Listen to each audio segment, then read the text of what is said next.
Comment के माध्यम से अपने लिख दें। साथियों, मैं अपनी बात शुरू करता हूं।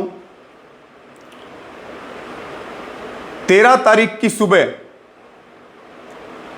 जब सिंघाणी के खेतों में नहर के पास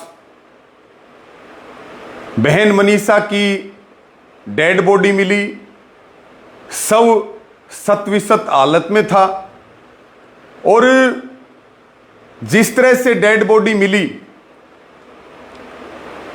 तो सबका दिल दहल गया, क्योंकि ऐसा जघन्य काम आपने और हमने नहीं देखा था। और जब डेड बॉडी मिली उसी समय हम लोहारू धरने पर जा रहे थे। हमें जैसे ही जानकारी मिली हम उन खेतों में गए और सबसे पहला वहां एसडीएम और जो डीएसपी मौके पे आए और बहन मनीषा के पिता भाई संजय बैरागी जी वहां पर थे। उनसे हमने बात की तो उन्होंने पुलिस के बारे में बताया कि 112 को हमने बुलाया था सिंघाणी में। उन्होंने कहा कि आ जाएगी 2-4 दिन में। अगले दिन हम एसएचओ के पास गए। एसएचओ ने कहा कि भाग गई होगी, मैरिज सर्टिफिकेट आ जाएगी। साथियों, पहला सवाल मैंने किया अधिकारियों से, एसडीएम और डीएसपी से, कि ये जो हत्याकांड हुआ इसमें सीधे तौर पर लोहारू के एसएचओ आईओ 112 की गलती है। अगर वो समय रहते इस बहन को ढूंढते तो इसकी मौत ना होती और ये बहन हमारे बीच में जीवित होती। ये पहला सवाल हमने किया और हम परिवार को आश्वस्त करके लोहारू चले गए। उसके बाद पोस्टमार्टम के लिए बहन मनीषा के शव को वहां ले जाया गया। वहां ये सब तरह की बातें हुई कि वीडियोग्राफी हो, हमने भी बात की मेडिकल बोर्ड से, पोस्टमार्टम होना चाहिए और दोषियों को जल्द से जल्द पकड़ा जाए। पूरे इस जघन्य हत्याकांड का खुलासा होना चाहिए। उसके बाद से लगातार हम ढाणी लक्ष्मण के लोगों के संपर्क में रहे, परिवार के संपर्क में रहे और फिर बड़ी संख्या में लोग 14 तारीख को भिवानी के सिविल हॉस्पिटल में रहे और इस बात को ढाणी लक्ष्मण गांव जानता है और ढाणी लक्ष्मण गांव के पूर्व सरपंच महावीर जी और भाई दिनेश जोशी और हम 13 तारीख को भी ये बात कह करके आए थे कि जब तक अपराधी ना पकड़ा जाए हमारी बहन का अंतिम संस्कार मत करना। 14 तारीख को हम लगातार संपर्क में रहे और हमने सारे साथियों को ये बात कही। उन्होंने मेरे से भी पूछा क्या करना चाहिए। मैंने कहा कि आप लोग भिवानी से आ जाओ और डिगावा में आकर के नेशनल हाईवे के साथ धरना लगा लो और हम इस लड़ाई को लड़ेंगे, इस बहन को न्याय दिलाने का काम करेंगे। साथियों, मैं मुख्य बात शुरू से लेके आखिर तक बताऊंगा क्योंकि सब लोग मेरा पक्ष भी जानना चाहते हैं या कमेटी का पक्ष भी जानना चाहते हैं। कल रात से लेकर के और अब तक जो चीजें चलाई जा रही हैं उसमें हमारा पक्ष भी बहुत महत्वपूर्ण है और हमारे पक्ष को सब जानना चाहते हैं और हम अपना पक्ष रखने के लिए ही आपके सामने आए हैं। उसके बाद अगर कोई हमारा दोष हो तो हमें किसी भी चौक चौराहे पे बुला लेना, हम आने के लिए तैयार हैं। जो सजा देनी हो वो दे देना, हम उसके लिए तैयार हैं। तो साथियों, 14 तारीख की रात को नेशनल हाईवे नंबर 709 के साथ धरना लगाया गया और मैं वो पहला शख्स हूं जो रात को 9:30 बजे उस धरना स्थल पर हम गए और हमने परिवार और वहां जो कमेटी भिवानी बनी थी, जिसमें बैरागी समाज के लोग थे, ढाणी लक्ष्मण के लोग थे, कुछ और लोग थे, सबसे हमने बात करके इस बात को कहा कि जब तक इस निर्मम हत्या, जघन्य हत्याकांड का पर्दाफाश नहीं हो जाएगा, तब तक हम इस बहन का अंतिम संस्कार नहीं करेंगे।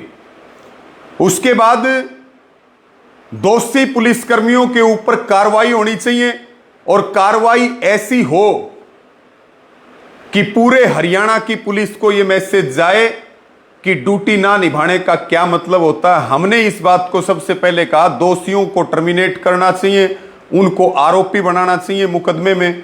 जितने दोषी हत्यारे हैं उतने ही दोषी पुलिस वाले भी हैं जिन्होंने अपनी ड्यूटी नहीं निभाई। साथियों,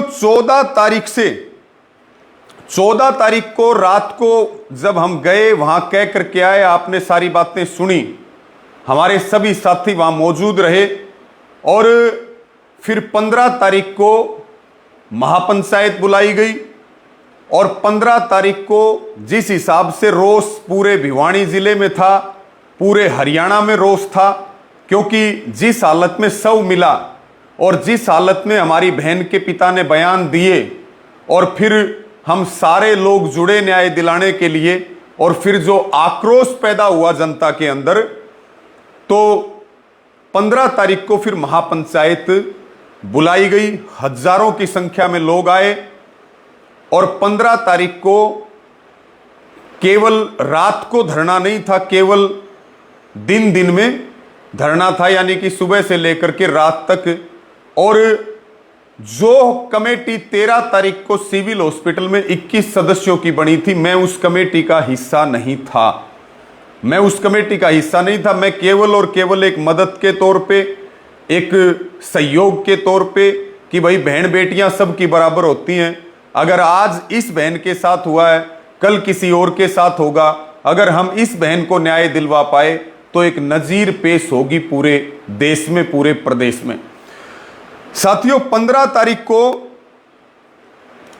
तारीख को रात को यह खबर आई, दिन में खबर आई कि एसएचओ को सस्पेंड कर दिया, महिला एएसआई आईओ को सस्पेंड कर दिया और जो है 4 112 वाले जो पुलिसकर्मी हैं उनको सस्पेंड कर दिया। हमने कहा सस्पेंड नहीं, इनको टर्मिनेट करो, इनके ऊपर एफआईआर दर्ज होनी चाहिए। देर रात ये खबर आई कि जो एसपी मनबीर सिंह हैं उनका तबादला करके 15 तारीख की रात को और एसपी सुमित कुमार को यहां पे लगा दिया गया है। मांग हमारी केवल ये थी, ये जितने भी भाई एक तो कोई बात चली और आपने हमें दोषी मान लिया तो देखो उसको हम सच्चाई कितनी भी बताएं वो कभी यकीन नहीं करेगा। लेकिन अगर आप मेरी बात सुनेंगे तो मैं एक एक बात आपको स्पष्ट करूंगा। ये बात मैं बिल्कुल आपको ईमानदारी से, निष्पक्षता से कह रहा हूं और बाद में आप लोग फैसला कर लेना कि हम कहां गलत थे, कहां गलत हैं, कहां गलत नहीं। फिर हमने कहा भी, हम पंचायती परंपरा के लोग हैं, जो जहां हमारी गलती निकले किसी चौक चौराहे पे भी आप बुलाओगे तो हम उसके लिए मना नहीं करेंगे। ये बात मैं आपको कह रहा हूं। और साथियों, 11 साल से हम यूनियन में काम कर रहे हैं। बहुत अच्छी चीजें भी देखी, बहुत बुरी चीजें भी देखी और हमने जीवन समर्पित किया इस काम के लिए, किसान गरीब मजदूर की लड़ाई के लिए। हम अगर ये सब काम करने होते तो फिर हम अपने काम धंधे करते और बहुत सारी चीजें थी। मैं अपनी बात को आगे बढ़ाता हूं। 15 तारीख की देर रात को एसपी का तबादला हुआ, नए एसपी सुमित कुमार आ गए। उसके बाद साथियों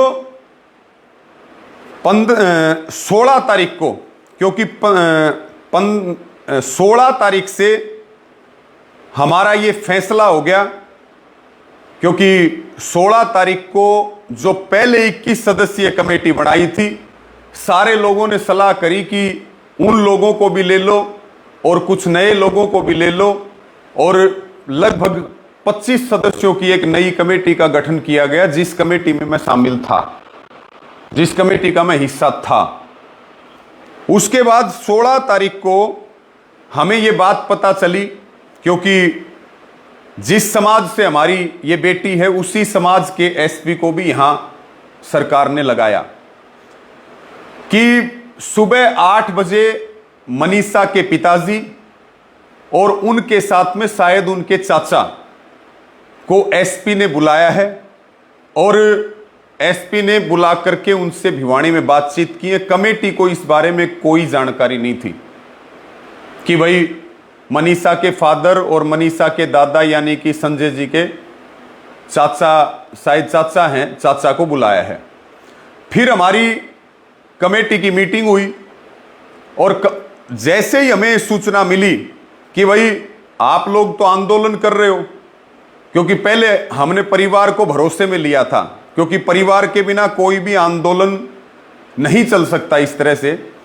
लेकिन जैसे ही ये खबर मिली कि मनीषा के पिता और दादा को एसपी सुमित कुमार ने बुलाया है, ये बात हमारे सारे साथियों में फैली, और कमेटी की मीटिंग इस बारे में हुई कि भाई ये क्यों किया गया, जब इतना बड़ा आंदोलन चल रहा है, ये जन आंदोलन बन चुका है। इस बहन को हर कोई न्याय दिलाना चाहता है, हर कोई बहन के लिए न्याय मांग रहा है। अगर हम यहाँ आंदोलन पे बैठे हैं, आप पीठ पीछे अगर बात करोगे, तो परिवार के लोगों ने, जो गांव के उस समय 16 तारीख को कमेटी की मीटिंग में ना तो मनीषा के पिता थे और ना मनीषा के दादा थे, लेकिन उनके मामा मौजूद थे, राजस्थान के गागड़वास से पूर्व सरपंच धर्मपाल, और गांव के पूर्व सरपंच महावीर, सिंबू जी, और कई लोग मौजूद थे। कमेटी ने उनकी ड्यूटी लगाई कि आप जाकर के बात करो कि ऐसा क्यों हुआ कि बिना बताए गए, और कम से कम आगे भविष्य में ऐसा ना हो, इस बात के लिए आप उनको अपने भरोसे में लो। ये बात कमेटी ने की, और उनको फिर गांव के लिए भेजा कि आप उनसे बैठ करके बात करो, हमारी कहीं भी ज़रूरत हो तो हम उसके लिए तैयार हैं। ये बात साथियों 16 तारीख की हैं। अलग अलग जिलों से लोग आ रहे थे, अलग अलग प्रदेशों से लोग आ रहे थे, और बहन मनीषा को न्याय दिलाने के लिए हरियाणा ही नहीं, अलग अलग प्रदेशों में अलग अलग तरह के प्रदर्शन और कैंडल मार्च निकाले जा रहे थे। और बड़ी समस्या ये चल रही थी कि हमारी कमेटी ने फैसला लिया था आंदोलन शांति प्रिय रहेगा तो हम न्याय दिला पाएंगे, अगर आंदोलन में हिंसा हो जाएगी तो आंदोलन में सरकार जीत जाएगी। और जो ये 25 लोगों की कमेटी बनी साथियों, इसमें ढाणी लक्ष्मण के लोग, इसमें डिगावा के एक्स सरपंच, इसमें बैरागी समाज के प्रतिनिधि अलग अलग, और इसमें कुछ गणमान्य व्यक्ति इस क्षेत्र के, और इस कमेटी का मैं भी हिस्सा था, ये लोग शामिल थे। कोई सबसे पहले ही हमने इस बात को कहा था, ये पक्ष का या विपक्ष का मुद्दा नहीं है, यहाँ हम सब लोग एक हैं और हम सब लोग मिलकर के इस बहन को न्याय दिलाने का काम करेंगे। यहाँ सिर्फ मनीषा को न्याय दिलाने की बात होगी, इसके अलावा यहाँ पे कोई भी बात नहीं होगी। अब साथियों 16 तारीख को जब हमारी इस ये बात हुई कि भाई आप लोग जाकर के परिवार को भरोसे में लो, उसी शाम फिर एसपी सुमित कुमार ने डिगावा के रेस्ट हाउस में कमेटी की मीटिंग बुलाई, और उनका ये कहना था, जो ये एसपी सुमित कुमार थे, कि भाई आप अंतिम संस्कार कर दो, और हम बहुत गहराई से जांच कर रहे हैं, हम हर एंगल से जांच कर रहे हैं, और आप जो है किसी प्रकार की चिंता ना करो, सबका सम्मान होना चाहिए, अंतिम संस्कार कर दो। हमने ये बात कही थी कि भाई अहमदाबाद में विमान का हादसा हुआ, 250 से ज्यादा लोगों की जान चली गई, उनका अंतिम संस्कार कैसे हुआ था? जब तक पूरा खुलासा नहीं होगा जब तक हत्यारोपी गिरफ्तार नहीं होंगे, और जनता की, हम सब की एक आवाज थी कि उनको फांसी की सजा मिलनी चाहिए, तब तक हम पीछे नहीं हटेंगे। इतना समय बीत गया, आप जो है हत्यारों को सामने लेकर के आओ, तब तक हमारा आंदोलन चलेगा शांतिप्रिय तरीके से, और तब तक हम बैठे रहेंगे, हम वापस नहीं जाएंगे। ये सारी बातचीत जो है वहां पे हुई, और कुल मिलाकर के हमने धरने पर आकर के भी इस बात को बताया कि रिजल्ट 0 है। पुलिस कह रही हम पूरी ताकत लगा रहे हैं, लोग भी कह रहे हैं कि चारों तरफ अलग अलग लोगों को राउंड अप किया जा रहा है जिनका किसी भी तरीके का संबंध है। लेकिन हमने कहा कि परिणाम जब तक नहीं आएगा तब तक हम पुलिस की किसी भी कार्रवाई से संतुष्ट नहीं है। और उसी मीटिंग में साथियों एसपी सुमित कुमार ने यह कहा था कि होश अपराधी 2 किलोमीटर में है। मैं जो भी बात बोलूंगा ईमानदारी से बोलूंगा, सच्चाई से बोलूंगा, नेक नियत से बोलूंगा।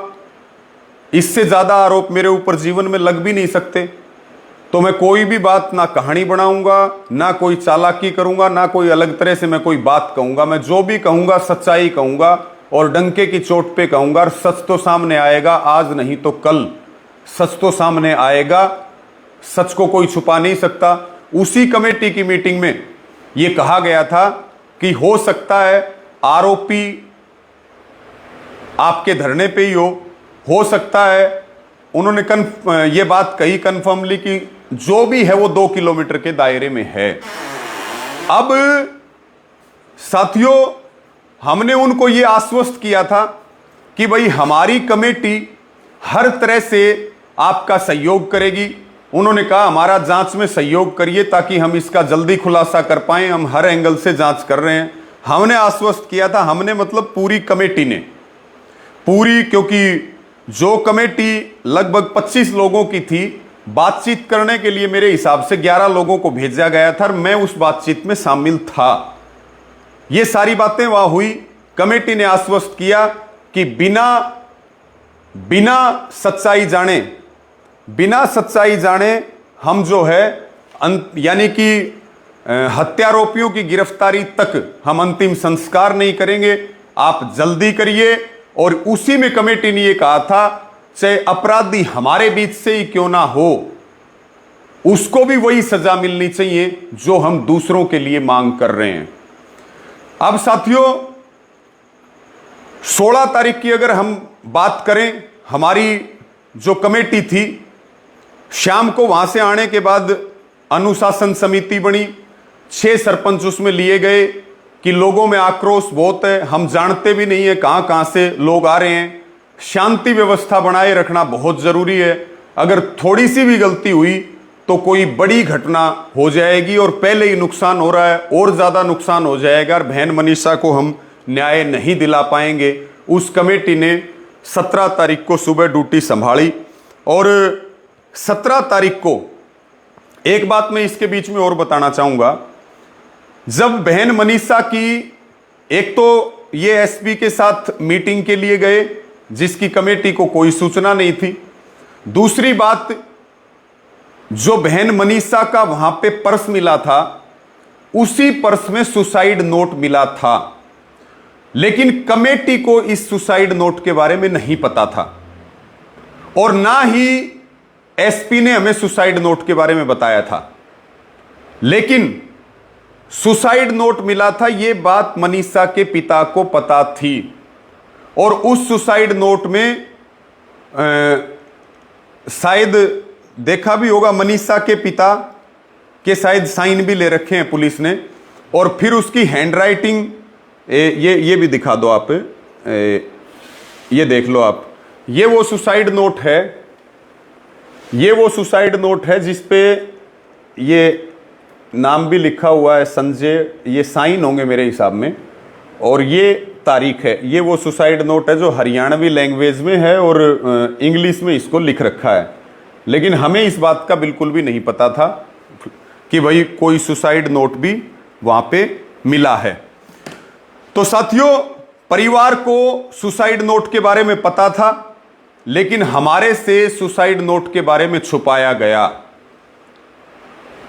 ना हमें पुलिस ने बताया और मैं ये मानता हूं कि अगर हमें जब ये पता लगा था सुसाइड नोट के बारे में 17 तारीख को, तो सबसे पहले ये बात कहने वाला मैं हूं कि भाई हमें इसमें साजिश की बू आ रही है। अगर सुसाइड नोट था तो फिर पुलिस ने उसको क्यों नहीं बताया, वो सच्चा था कि झूठा था, ये बात तो बाद में हैंडराइटिंग मैच होने के बाद हो जाता। लेकिन ना तो मामा ने हमें बताया, ना हमें पिता ने बताया, ना हमें दादा ने बताया, और पुलिस ने कुछ चैट की भी जानकारी आई और ना हमें उस चैटिंग के बारे में कुछ बताया गया, ना हमें सुसाइड नोट के बारे में कुछ बताया गया, और ना हमें जो है एसपी से मिलने के बारे में बताया गया। फिर उन्होंने ये बात 17 तारीख को चली और मैंने सबसे पहले इस बात को कहा था कि हमें इसमें एक साजिश की बू आ रही है, क्योंकि सुसाइड नोट अपने आप में एक सबूत है। तो मैं ये मानता हूं कि पुलिस ये कहती रही कि जांच कर रहे हैं, जांच कर रहे हैं, जांच कर रहे हैं। हमें पुलिस ने ये कह करके नहीं बताया कि इन्वेस्टिगेशन प्रभावित हो जाएगी। हमने भी कहा कि हम जानना भी नहीं चाहते, हम तो कंप्लीट साजिश का खुलासा चाहते हैं कि कौन लोग हैं। हमने सारी बातें रखी, कॉलेज की बात आई, सारी बातें आई कि हर चीज को क्लियर किया जाए। कहीं ऐसा ना हो कि भाई मर्डर को सुसाइड का रूप दे दिया जाए और फिर जो है असल अपराधी बच जाए। ये बात भी हमने एसपी को कही कि निर्दोष नहीं फंसना चाहिए और दोषी नहीं बचना चाहिए। अब साथियों हम आ जाते हैं 17 तारीख पे। 17 तारीख की बात, यानी कि 17 तारीख पे हम बातचीत करते हैं। 17 तारीख को फिर से लगभग जो हमारी कमेटी थी 25 सदस्यों की, उस कमेटी में से लगभग 11 लोगों की जिम्मेवारी लगाई गई। मीटिंग का न्योता आया और मीटिंग के न्योते में ये आया कि भाई आप बातचीत करने के लिए आओ। एसपी साहब भी हैं, डीसी साहब भी हैं, एसडीएम भी हैं, वो कमेटी से बातचीत करेंगे। ये बात है साथियों 17 तारीख की। 17 तारीख की बात मैं आपको बता रहा हूं। जब तक आक्रोश लगातार बढ़ रहा था, बात पूरे देश तक चली गई थी और मैं इस बात को मानता हूं कि कोई भी सूचना का आदान प्रदान मीडिया से या लोगों के बीच करना था, वो कमेटी ने मेरी जिम्मेवारी लगाई थी। लेकिन सारी कमेटी मौजूद है, सारे लोग मौजूद हैं। हमने कोई भी फैसला व्यक्तिगत नहीं किया, हमने कोई भी बात कहीं भी अपने लेवल पे नहीं की, हमने किसी अधिकारी से कोई बात नहीं की। और हम दिन और रात, मैं वो शख्स हूं अकेला, बाहर के लोगों में केवल मैं वो शख्स हूं जो दिन रात में धरने पे रहा। मैं घर नहीं गया 15 तारीख से लेकर के, और मैं उसके बाद घर नहीं गया, चाहे दिन हो चाहे रात हो, चाहे हमें सोने के लिए टाइम मिला हो ना मिला हो। हजारों हजार लोग लगातार संपर्क में रहे, हमने कोशिश की हम ज्यादा लोगों को बात बता पाए। तो साथियों अब 17 तारीख को जब एसपी साहब ने, डीसी साहब ने और एसडीएम साहब ने कमेटी की मीटिंग बुलाई, तब भी उन्होंने इस बात को रखा कि भाई हम ये चाहते हैं अंतिम संस्कार हो। हमने कहा आप चाहते हो अंतिम संस्कार हो और जनता चाहती है कि गुनहगार गिरफ्तार हों, आप जो है गिरफ्तारी करिए दोषियों की। फिर उन्होंने इस बात को दोहराया कि हम लगे हुए हैं, नहर का पानी हमने खाली करवाया है, मोबाइल ढूंढने के लिए, तमाम तरह की बातें की। मैं उन बातों में नहीं जाना चाहता, जो असल बात है वो मैं आपको बताऊंगा। उसके बाद साथियों 17 तारीख को फिर हम उनको ये बात कह करके आए कि भाई आप ये बात बार बार कह रहे हो कि परिवार का सहयोग नहीं मिल रहा, कमेटी का सहयोग नहीं मिल रहा। हम हर संभव आपका सहयोग करेंगे, कोई भी बात हो आप कमेटी का आप पेटा भरना। ये बात हमने अधिकारियों को कहा। अंतिम संस्कार तो तभी होगा जब इस बहन को न्याय मिल जाएगा। ये एक जन आंदोलन बन चुका है, अंतिम संस्कार उसके बिना नहीं हो सकता। ये बात हमने उनको क्लियर करके हम आगे। साथियों लगातार वहां जो शांति व्यवस्था बिगड़ रही थी, अलग अलग जगह से लोग आ रहे थे, कुछ लोग इसमें राजनीतिक मुद्दा भी ढूंढ रहे थे। फिर कमेटी ने बैठ करके ये फैसला लिया कि भाई हम 18 तारीख को यानी कि कल हम माइक बंद रखेंगे, कोई ज़रूरी सूचना होगी तो हम उसको लोगों के बीच आकर के बता देंगे, और वो बताई भी।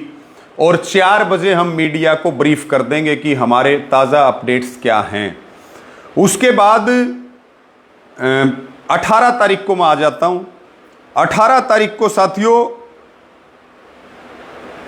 यानी कि कल, क्योंकि कोई भी मैसेज आ रहा था प्रशासन की तरफ से या कोई भी अधिकारियों से बात हो रही थी, तो वो कमेटी की तरफ से जो हमारे कमेटी के सीनियर साथी हैं भाई विजय गोठड़ा, वो उनसे बातचीत कर रहे थे। फिर ये मैसेज आया 18 तारीख को यानी कि कल हम बैठे कि भाई एक तो सबसे जिम्मेवारी ये है कि जो हमारी 17 तारीख को अनुशासन समिति 16 तारीख को बनी, वो अपनी एक तो ड्यूटी ठीक तरीके से करे, कोई अव्यवस्था ना हो। और प्रशासन की तरफ से ये मैसेज मिला है, हमने उनको सहयोग करने का वायदा किया था। ये मैं कल की आपको बात बता रहा हूं। और एक टीम जो पीजीआई के डॉक्टर हैं रोहतक के, उसमें medical superintendent of PGI doctor Kundan Mittal की चेयरमैनशिप में पहले एक पोस्टमार्टम तो हुआ 13 तारीख को भिवानी सिविल हॉस्पिटल में मेडिकल बोर्ड से, और दूसरा पोस्टमार्टम हुआ 15 तारीख को पीजीआई रोहतक में। तो उसकी पूरी टीम होगी पोस्टमार्टम की और पीजीआई के टॉप डॉक्टर्स की, और जो एफएसएल की रिपोर्ट आई है, पोस्टमार्टम की रिपोर्ट आई है, उसके लिए परिवार के सदस्य चले जाएं, उसके लिए कमेटी के कुछ 4-5 लोग कमेटी के भेज दो, और कुछ जो है वो अपने ये परिवार के लोग चले जाएं। साथियों, उन जाने वालों में मेरा नाम नहीं था, मैं इस बात को स्पष्ट करना चाहता हूं। रोहतक जाने वालों में से मेरा नाम नहीं था। उसमें ड्यूटी लगाई गई कि भाई एडवोकेट अशोक आर्य चले जाएंगे, उसमें एडवोकेट कविता आर्य चले जाएंगे, क्योंकि इनको टेक्निकल चीज़ों की समझ है, ये वकील हैं तो ये अच्छे से पूछ सकते हैं। क्योंकि एसपी साहब हमें 17 तारीख को ये कह करके गए थे कि डॉक्टरों के सामने सारी रिपोर्ट का एनालिसिस होगा और परिवार और उसमें कमेटी के लोग मौजूद रहें तो वो ज़्यादा बेहतर है, हम ये चाहते हैं, तो आप लोग उसकी भी तैयारी रखें। वो 18 तारीख को मैसेज आ ही गया, और लगभग 6 बजे वहाँ पे हमारी कमेटी ये 2 तो एडवोकेट अशोक आर्य और कविता आर्य, और उसमें एक गांव के मौजूदा सरपंच और एक मनफरा के सरपंच, और उसमें लड़की का मामा, उसमें जो है लड़की के भाई परिवार और जो है पिता, इनको सबको बुलाया गया था। बात को ध्यान से सुनिएगा, मैं बहुत महत्वपूर्ण बात बता रहा हूँ। कोई भी आपका सवाल हो वो आमंत्रित है, हम हर सवाल का जवाब हर जगह पे देने के लिए तैयार हैं, हम कहीं पीछे नहीं हटेंगे। लेकिन आप इन बातों को ध्यान से सुनिए, क्योंकि मैं लाइव अभी इसलिए आया कि भाई मका जिसको जो कहना है वो कहने दो, जिसको जो करना है वो करने दो, हम आकर के सच्चाई बताएंगे ताकि लोग कम से कम सुनने के लिए तैयार हों। ये बात मैं आपको कह रहा हूं। तो साथियों, इसी बीच फोन आता है, क्योंकि जब हमारी मीटिंग चल रही थी तो उसमें मनीषा के मामा धर्मपाल जो है वो वहां पे, तो फिर इसको कैसे करोगे? अच्छा, मामा धर्मपाल जो है वो वहाँ उस कमेटी की मीटिंग में मौजूद थे, और जब वो जाने लगे तो उनके पास फ़ोन आया। हम वहीं पे धरना स्थल के पास हम बैठे थे मंदिर में। उन्होंने कहा कि मनीषा के पिता ये कह रहे हैं कि हम कहीं भी रवि आज़ाद के बिना नहीं जाएंगे। तो मैंने उनको समझाया कि मेरी यहाँ जिम्मेवारी लगा रखी है कमेटी ने, सारे लोग भरोसे के हैं, आप लोग जाओ, आप लोग जा कर के और आप जो है अपनी सारी चीज़ों की तसल्ली करके आओ। लेकिन फिर जब उन्होंने बार बार कहा तो फिर मैं इनको लेकर के रेस्ट हाउस में गया, और रेस्ट हाउस में भी सारों ने कहा कि भाई आपको चलना पड़ेगा। हमने कहा कि ठीक है, हम चल पड़ेंगे। लेकिन हम रेस्ट हाउस से निकल के वापस धरने पे आए चीज़ों को आप समझिए।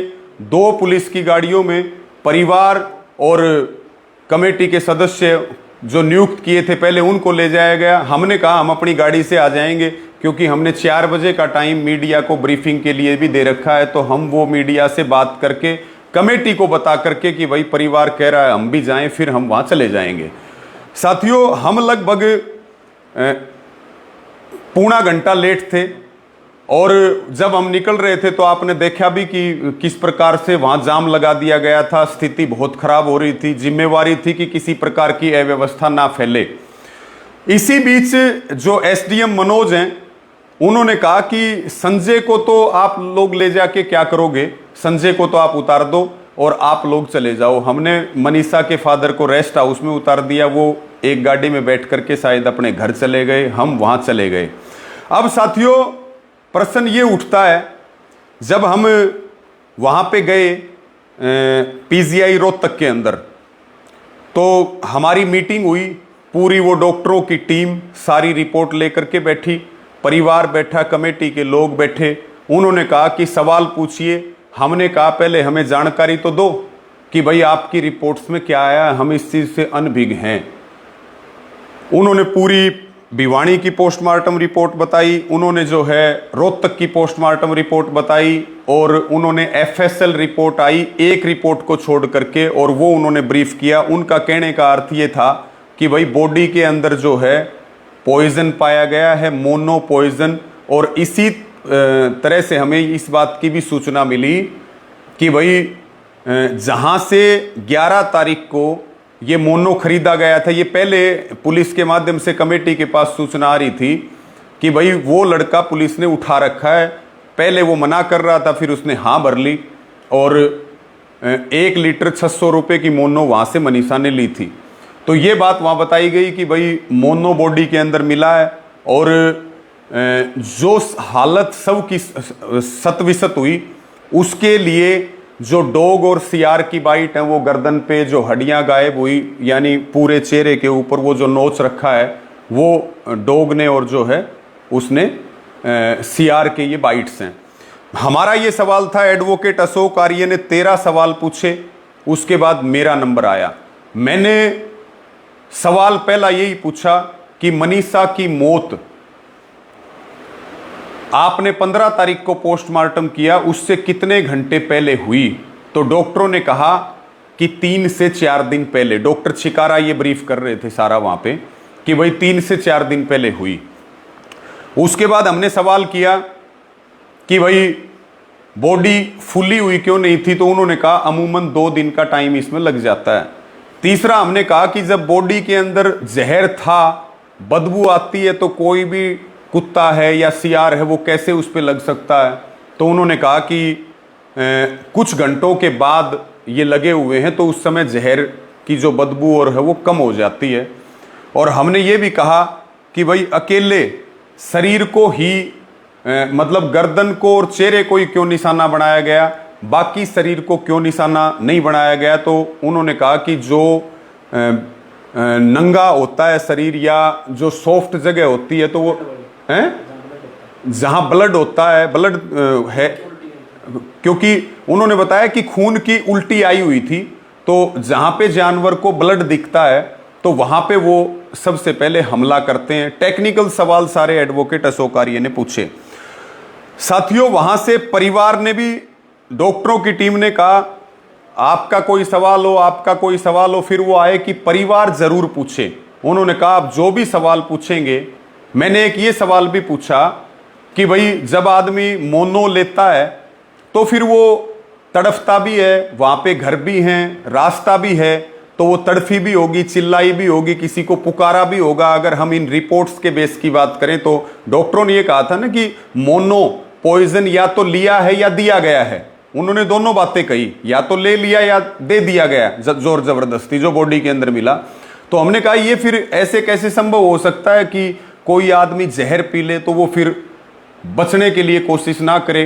तो उन्होंने कहा इन सब चीज़ों के जवाब पुलिस दे सकती है, ये हमारा पार्ट नहीं है। हम बाहर आए, बाहर आने के बाद में साथियों, बाहर आने के बाद में हमने जो वहाँ पे सीआईए के इंचार्ज जिनके नेतृत्व में हम गए थे, रविंदर जी, उन्होंने ये कहा कि भाई आप एसपी भिवानी के पास चले जाओ आगे की मीटिंग, क्योंकि डेड बॉडी की हालत बहुत खराब है। हमने कहा हमें केवल इस मीटिंग के लिए कमेटी ने भेजा था, हम इसके अलावा कहीं नहीं जाएंगे।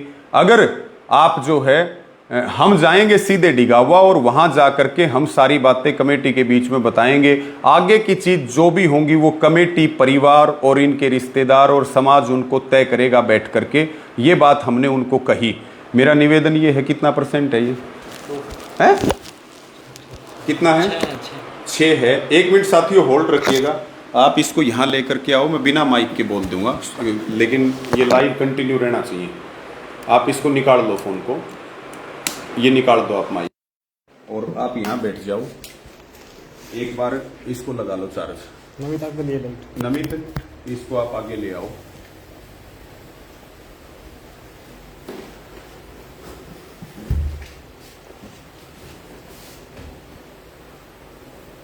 एक मिनट, तो दूसरी बार चल रहा है। हाँ वो चल रहा है, सही चल रहा है ना भाई, कंटिन्यू है लाइट, चार्ज लग गया।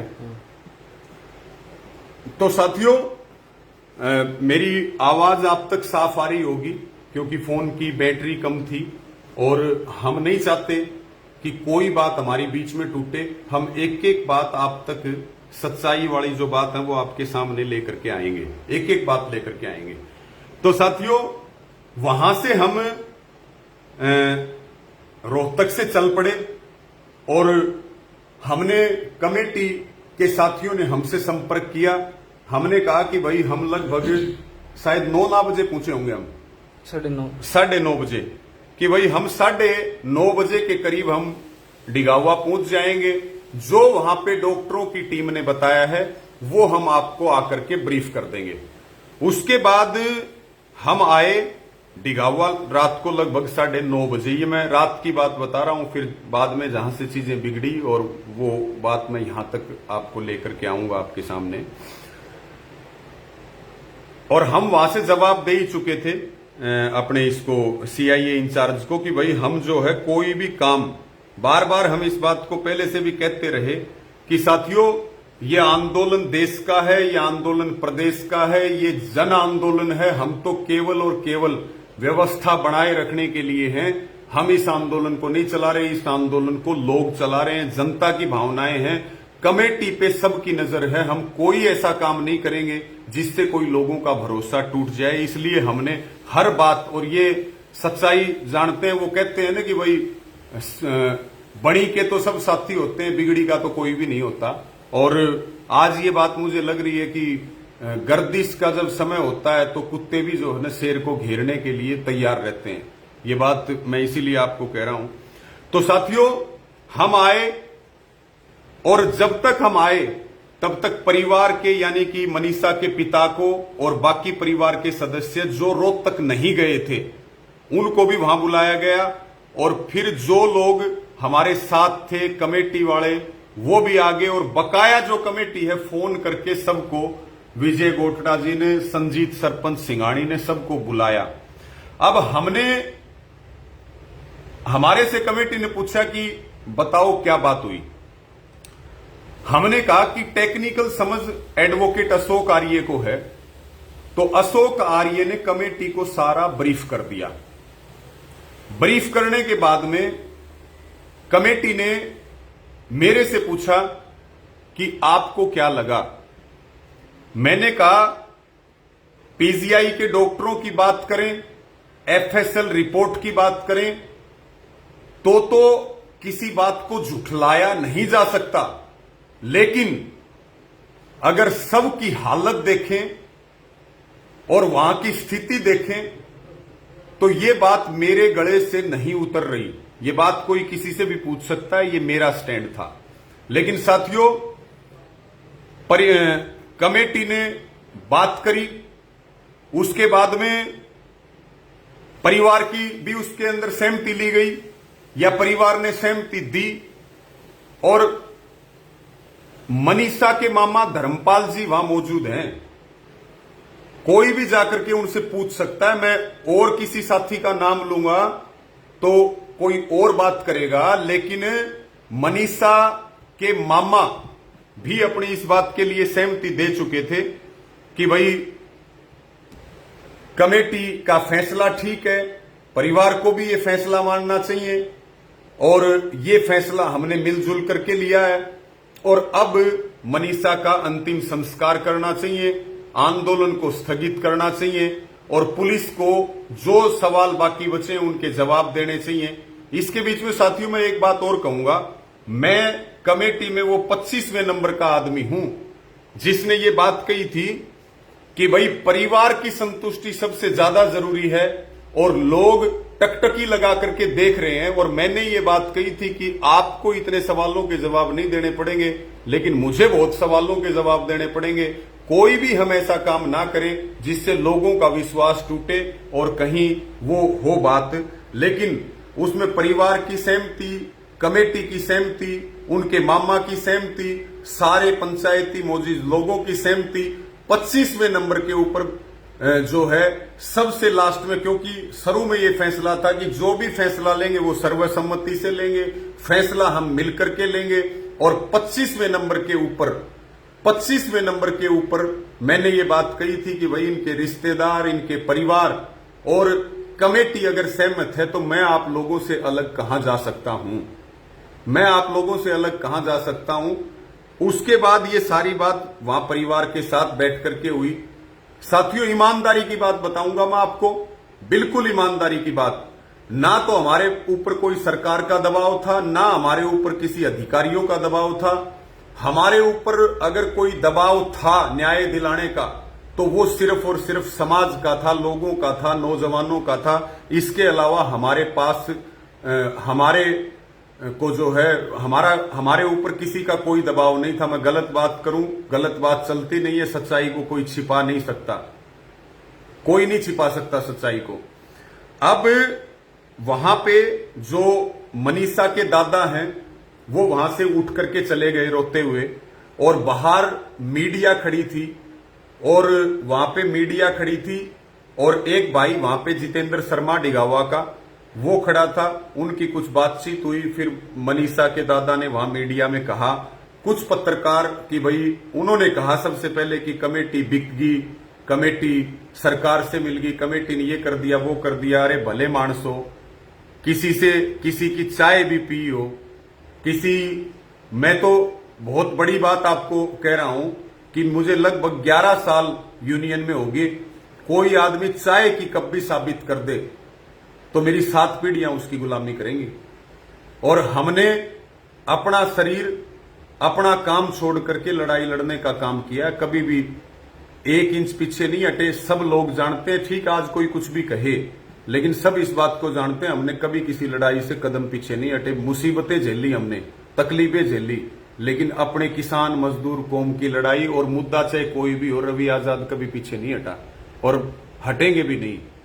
लेकिन साथियों वहां पे फिर कुछ पत्रकार साथी अंदर आ गए तो उन्होंने कहा कि भाई मीडिया की आपकी कमेटी का क्या फैसला हुआ वो आप बताओ। हमारी कोई ऐसी अलग से तैयारी नहीं थी, हमारी बातचीत चल रही थी। एक बात और चल रही थी साथियों, वो बात महत्वपूर्ण, क्योंकि मैं माफी चाहूंगा, हो सकता है मैं लंबा बोल लूं क्योंकि इतनी सारी चीजों का दबाव है और बहुत सारी चीजें मेरे कोई बाद में भी याद आए तो मैं आपको जो याद आ रहा है वो मैं आपको बताता जा रहा हूं, क्योंकि मैं कोई स्क्रिप्ट तो बता नहीं रहा, मैं जो सच्चाई है वही आपके सामने रख रहा हूं।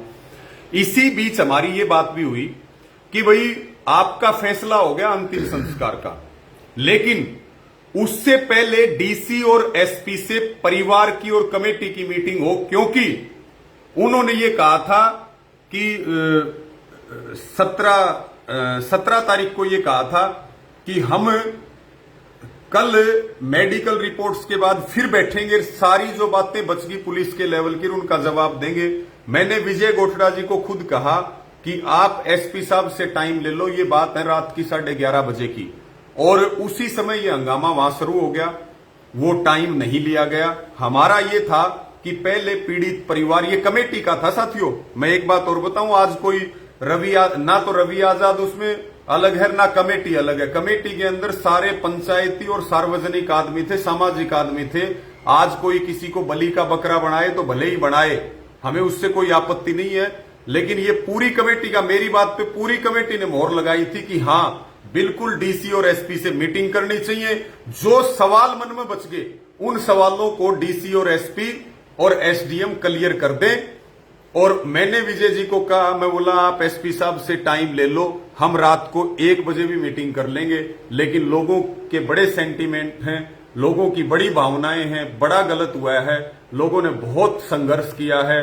भाई लोगों की बात जो हो वो मतलब ऐसा नहीं होना चाहिए। यहां से एक मिसाल पेश होनी चाहिए ताकि देश और प्रदेश में फिर लोग लड़ सके। जब भी किसी बहन बेटी के साथ गलत हो तब भी लोगों को हौसला मिले। अब जैसे ही वो बाहर चले गए दादा, बाहर हंगामा हो गया, कुछ लोगों को फोन करके बुला लिया गया, कुछ लोग नशे की हालत में थे, वहां नारेबाजी होने लगी और मीडिया भी तब पहुंच गई। तब कमेटी ने मुझे कह दिया कि भाई जो फैसला हुआ है वो रवि आजाद बता देगा। मैंने साथियों जो बात वहां की, मैंने 2 ग्रुप पत्रकारों के थे, मैंने, संजीत सरपंच मौजूदा सिंघाणी ने और विजय गोठड़ा जी ने, तीनों ने हमने बाइट दिए और एकदम चीजें ऐसे बदल गई कि जो हम मीटिंग करना चाह रहे थे वो मीटिंग भी नहीं हुई और एकदम चीजें बदल गई। वो मेरे आगे माइक लगाया, मैंने केवल एक बात कही, मैंने कहा भाई जो मेडिकल रिपोर्ट का एनालिसिस हुआ है उन मेडिकल रिपोर्ट के एनालिसिस पे हमने कमेटी के बीच में आकर के बताया, परिवार मौजूद था, सारों ने चर्चा करी है, कमेटी और परिवार ने यह फैसला किया है कि हम अंतिम संस्कार अपने रीति रिवाज से करेंगे और पुलिस सारे सवालों का जवाब दे दे और जो भी सवाल लोगों के मन में हैं और उसके बाद में हम परिवार के साथ, फिर परिवार के साथ रहेंगे। लोगों ने लड़ाई लड़ी, सबका धन्यवाद है। ये मेरी बाइट थी केवल। और उसी दौरान मीडिया ने ये निकाल के दो, जो मनीषा के फादर हैं संजय की भी बाइट ली। उन्होंने फिर जो गांव में जाकर के कहा ने, शायद कल रात को कहा या आज सुबह कहा कि भाई कमेटी के ऊपर सरकार का दबाव था, मेरे ऊपर कमेटी ने दबाव दिया। परमात्मा देखता है, कोई प्रकृति को मानता हो, कोई भगवान को मानता हो, किसी के ऊपर कोई दबाव नहीं था। ये मीडिया के आगे वो बैठ के बयान भी दे रहे हैं, आप देख लो। आज कमेटी की काफी देर मीटिंग चली है, मतलब पीजीआई की मेडिकल रिपोर्ट भी आ गई, तो मेडिकल रिपोर्ट से कितने संतुष्ट है और क्या निर्णय कमेटी ने लिया है? आप लोगों ने बहुत लंबा समय बीत चुका है। हमने जो कमेटी ने फैसला लिया है वो सारे समाज को इकट्ठा देख करके और अपने भविष्य, अपने हित में ही लिया है। जो भी फैसला लिया कमेटी ने, तो कमेटी का फैसला ये है कि हम अपनी बेटी का संस्कार हिंदू रीति रिवाज के साथ, मान सम्मान के साथ करें और प्रशासन अपने काम पे लगा हुआ है, हम उनके काम से संतुष्ट हैं। अंतिम संस्कार का तो जो अब तक जो जांच सामने आई उससे कितने संतुष्ट है? मिला के ठीक ही है, बाकी आगे कार्रवाई चल रही है। जनता में काफी आक्रोश है, लड़की के पिता सिर्फ दुख है इस बात को लेकर। तो जिस तरह से लोगों की जुबानी से लोग संस्कृति की यहाँ पर क्या अपील करना चाहेंगे जनता से? शांति का माहौल है। जनता से ये अपील करना चाहूँगा कि जो कमेटी ने मंजूर किया है उसके साथ हमें चलना ही पड़ेगा, क्योंकि कमेटी के साथ ही वो जनता थी। साथियों, ये वीडियो आप सुन रहे हैं, ये वीडियो है हमारी बहन मनीषा के फादर संजय जी का। कोई दबाव आपको देता हुआ दिखाई दे रहा, वो पत्रकार बंधु भी मौजूद हैं, महासिंह जी, मदन और शशि, ये सारे लोग वहां पे थे जो लोकल वहीं से बिलोंग करते हैं। ये बयान उन्होंने दिया है कि हम इस फैसले से संतुष्ट हैं, हम अपनी बेटी का अंतिम संस्कार हिंदू रीति रिवाज के साथ करना चाहते हैं और लोगों को इस फैसले का सम्मान करना चाहिए। ये बात वो इस वीडियो में बोल रहे हैं और आप देख सकते हैं। और परमात्मा इस बात को जानता है, कमेटी के लोग वहां मौजूद थे, मीडिया के लोग वहां मौजूद थे, किसी प्रकार का कोई भी दबाव नहीं दिया गया। जब तक परिवार खड़ा था तब तक हम लोग खड़े थे। जब परिवार ने चीजों पे सहमति दे दी तो उसके बाद हम क्या करते, इस बात का आप जवाब आपको जरूर देना चाहिए। अब मैं आगे की बात आपको करता हूं। उसके बाद साथियों, वहां पे लगातार रेस्ट हाउस में भीड़ बढ़ रही थी और ये चीजें वहां से निकली और जो चीज हम करना चाह रहे थे आगे की एसपीडीसी के साथ बैठ करके, वो चीजें इस पूरे विवाद के बाद वो नहीं हुई। और ये बयान हमारे आए 3 लोगों के, मेरे, संजीत और विजय गोठड़ा जी के।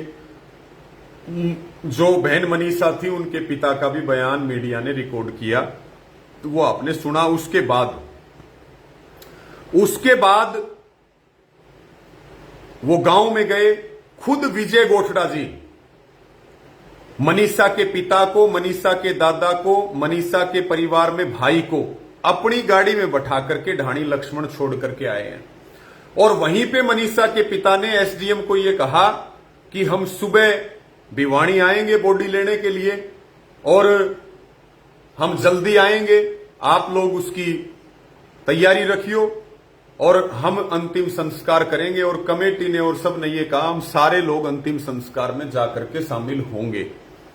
अब वहां जाकर के उन्होंने गांव में ये कहा कि भाई मेरे ऊपर तो कमेटी ने दबाव दे दिया था और मैं आपके सामने कह रहा हूं, जो ये भाई संजय हैं, हमारी आंखों में आंख डाल करके या कमेटी की आंखों में आंख डाल करके एक बार ये बता दे कि आपके ऊपर दबाव किसने दिया। उस दबाव देने वाले आदमी का नाम बता दो आप। उस दबाव देने वाले, मैं ये सवाल कर रहा हूं कि मनीषा के पिता संजय को ये बताना चाहिए कि दबाव किसने दिया। किसी ने दबाव दिला करके आपको बात मनवाई थी क्या? दबाव दिला करके मीडिया से आपके बयान करवाए थे क्या? आपके जो रिश्तेदार हैं, आपके साले हैं, सरपंच हैं गागड़वास के धर्मपाल जी, वो वहीं मौजूद थे। वो सारी बातों में ये कहने वाले थे कि बिल्कुल ये ठीक फैसला है, अब इसको आगे नहीं बढ़ाना चाहिए। अरे रवि आजाद तो 25वें नंबर पे था, सहमति देने वाला रवि आजाद 25वें नंबर पे। इस लड़ाई को हमने शुरू किया, लोगों को एक जो आक्रोश था उसको एक आंदोलन के रूप में लेकर के आए। हमने इस लड़ाई को शुरू किया और जिस लड़ाई को हम लोगों ने शुरू किया मिलकर के और कमेटी के नेतृत्व में सर्वसम्मति से निर्णय किए। एक आदमी ये कह दे रवि आजाद अपनी मर्जी से, एक बार माइक पे भी बोला हो, रवि आजाद ने अपनी मर्जी से एक फैसला भी किया हो, रवि आजाद ने किसी अधिकारी से बात भी की हो। मैं ये बात कहना चाहता हूं, जो रात से लेकर के और अब तक हमारे पास हजारों फोन आ रहे हैं, हजारों फोन इस कांड के बाद लगातार आ रहे थे, मैसेज आ रहे हैं।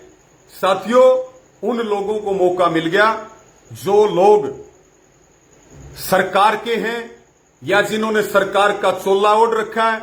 सरकार की आंखों में रवि आजाद खटकता है, ये बात सबको पता है। और रवि आजाद सरकार से मिल जाए, अगर ये बात कोई मान सकता है तो फिर सब कुछ मान लियो, फिर कोई दिक्कत नहीं है भाई। अगर रवि आजाद भी सरकार से मिल सकता है, आप उस आदमी का नाम बता दो जो सरकार की हर पॉलिसी, सरकार के हर गलत काम के खिलाफ अगर कोई बोलता है तो वो रवि आजाद है। और फिर जो सोशल मीडिया पे मुहिम चली, मैं कहना नहीं चाहता, लेकिन बिक गया, ये बिकाऊ है। ये वही कुत्ता है जिसने उस बहन की लाश को नोचा है। ये बात कही गई, ये बात अनगिनत लोग, वो लोग जो हमारे को टारगेट करने का मौका ढूंढ रहे थे, हमारे अंदर कमी निकले वो मौका ढूंढ रहे थे, और वो लोग जो कहीं ना कहीं हमारे कंपिटिटर हैं, जो लोग आज ढाणी लक्ष्मण जाकर के नेता बन रहे हैं, उनसे मैं पूछना चाहता हूं, हम तो 14 तारीख से बैठे हैं, तुम आए क्या वहां पे एक बार भी धरने पे? तुम इसलिए आए कि रवि आजाद को सवालों के कटघरे में खड़ा किया, तुम इसलिए राजनीति करने के लिए आए? ये मैं डंके की चोट पे कह रहा हूं।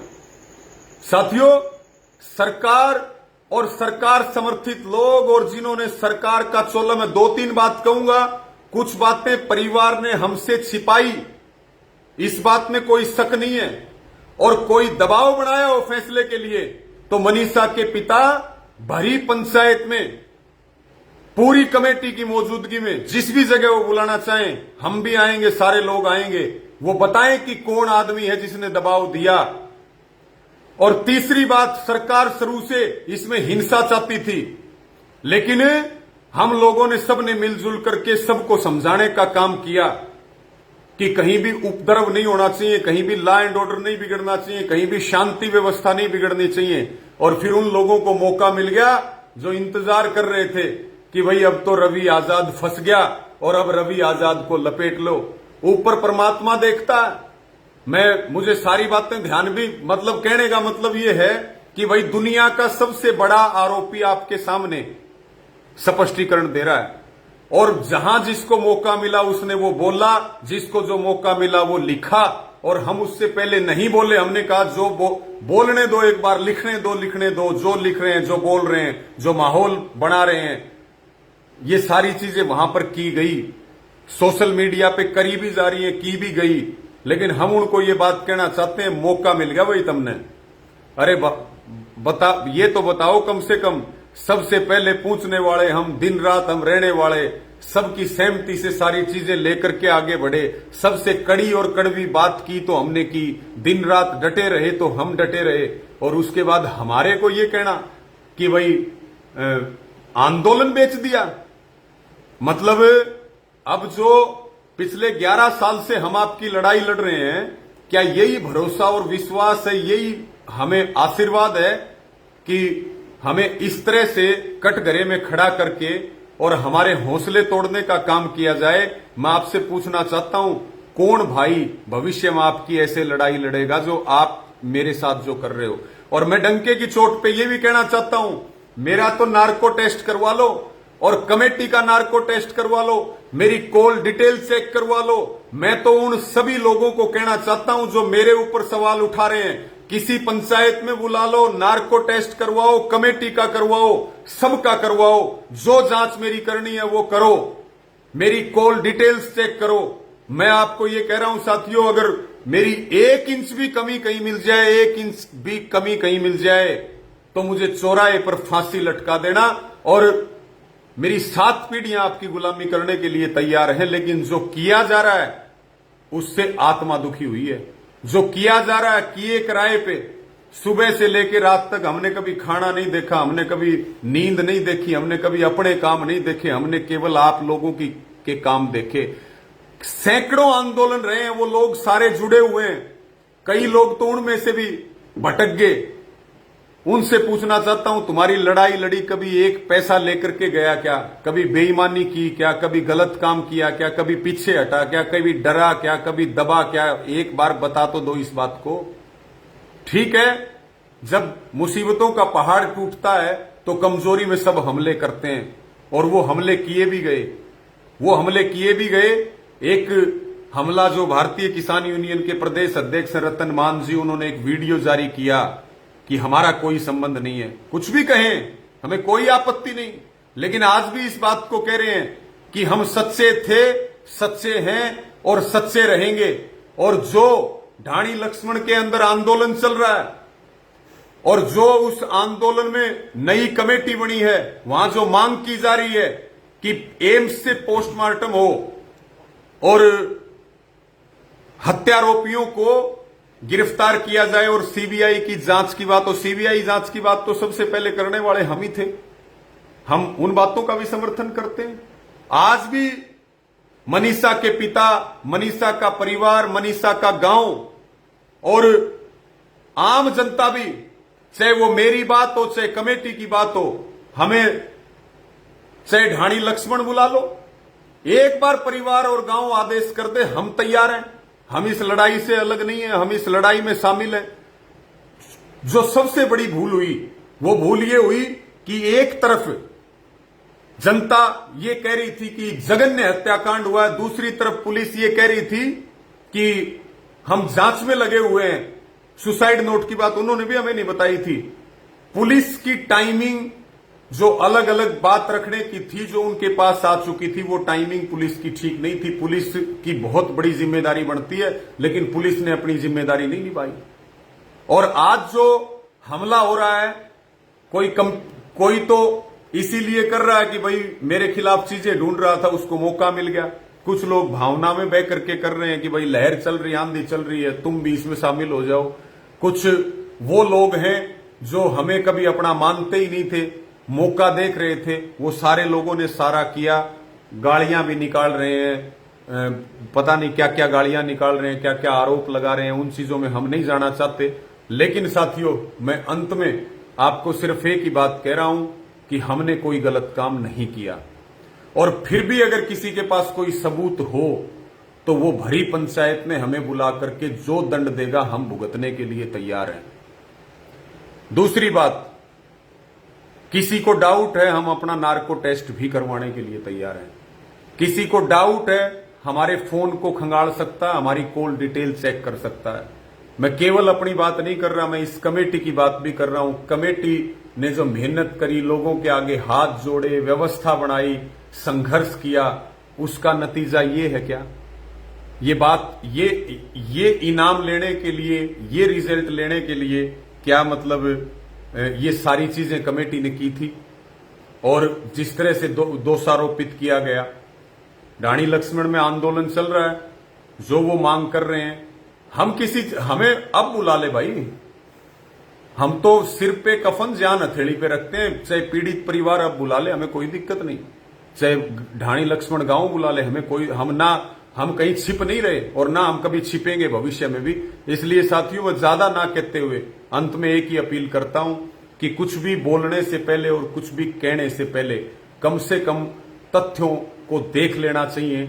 मैं आपका भाई, आपका बेटा 24 घंटे आपके बीच में, प्रदेश के कोने कोने में सिर्फ और सिर्फ गरीब किसान मजदूर की आवाज उठाता हूं, ईमानदारी से उठाता हूं।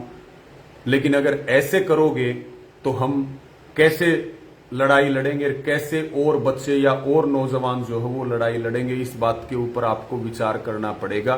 और हमें केवल और केवल एक षड्यंत्र के तहत टारगेट करके कुछ लोग जो इस आंदोलन की आड़ में अपनी राजनीति चमकाना चाहते हैं, या इस आंदोलन की आड़ में हिंसा फैला करके अपने राजनीतिक मंसूबों को कामयाब करना चाहते हैं, अब भी मैं सबसे प्रार्थना करूंगा कि हिंसा किसी चीज का समाधान नहीं है। आप लोग शांति बना करके रखें। हम आपके बीच में थे, आपके बीच में हैं, आपके बीच में रहेंगे, आधी रात भी रहेंगे, ईमानदारी से लड़ाई लड़ेंगे। आज नहीं, 10 साल के बाद भी केवल इस आंदोलन की नहीं, कोई भी छोटे से लेके बड़ा आंदोलन लड़ाओ, कोई चाय की कप भी साबित कर दे, 7 पीढ़ियां रवि आजाद की गुलामी करेंगी जनता की। चाय की कप भी साबित कर दे, हमने घर लुटाया अपना, उसके बाद भी अगर, अब आप विचार कर लो, मैंने शुरू से लेके आखिर तक एक एक बात सच्चाई के आधार पर रखी है। अगर इस बात को पीड़ित परिवार या कोई भी आदमी कहीं भी झुठला दे, सारी बात तो मैं बता भी नहीं पाया क्योंकि जिस हिसाब से चीजें चल रही हैं, हो सकता है बहुत सारी चीजें मेरे से भी छूट गई होंगी, लेकिन मैंने मुख्य बातें आपके बीच में बताई हैं। मेरे में अगर थोड़ी सी भी कमी, और मैं यहां पे एक बात और जोड़ना चाहूंगा, कमेटी ने बहुत मेहनत करी है, कमेटी भी कोई अलग नहीं है। कमेटी ने, और रवि आजाद का नाम इसलिए मुझे सारे जानते हैं, मुझे सब जगह आगे कर रखा था।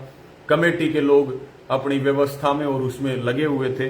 मैं कमेटी की बात करूं या मैं मेरी बात करूं, अगर इस मुद्दे पे, और रवि आजाद के तो आज तक का 10 से 11 साल का ट्रैक रिकॉर्ड, अगर कोई चाय की कप भी साबित कर दे तो आप जिस चौराहे पे जो सजा दोगे वो मैं भुगतने के लिए तैयार हूं। लेकिन साथियों, मैं जानता हूं ये सामाजिक जीवन है, मैं जानता हूं इस सामाजिक जीवन में हार भी गले में डले हैं, इस सामाजिक जीवन में कांटों के हार भी डल रहे हैं, इस सामाजिक जीवन में शाबाशियां भी मिलती हैं, इस सामाजिक जीवन में गालियां भी मिलती हैं, और जो लोगों के लिए काम करता है, समाज के लिए काम करता है, उसको गाली, निंदा, बुराई और कभी कभी तो गोली भी मार दी जाती है। और मुझे भी, मैं ये बात कहना चाहता हूं, मुझे भी मार दी जाए तो इस बात में कोई बड़ी बात मत मानना, क्योंकि कुछ लोगों को मौका मिल गया और वो अब सारी चीजों की जिम्मेवारी मेरे ऊपर डाल करके मुझे बदनाम करके और अपने मंसूबों को कामयाब करना चाहते हैं। लेकिन सच्चाई छुप नहीं सकती किसी से, यही सच्चाई है और यही सच्चाई रहेगी हमेशा, इसको कोई बदल नहीं सकता। यही कह करके मैं अपनी बात को पूरा करूंगा। आपने मेरी बात सुनी, मुझे उम्मीद है मेरा जो ये मैसेज है आप हर जन तक लेकर के जाओगे और जो लोग बेवजह के सवाल उठा रहे हैं उनको आप जवाब देने का काम करोगे। और मैं आपके बीच में था और अंतिम सांस तक मैं किसान की, गरीब की, मजदूर की लड़ाई लड़ता रहूंगा। ये बात मैं आपको कह करके अपनी बात पूरी करता हूं। सभी ने मेरी बात सुनी, सबका धन्यवाद, सबको राम राम।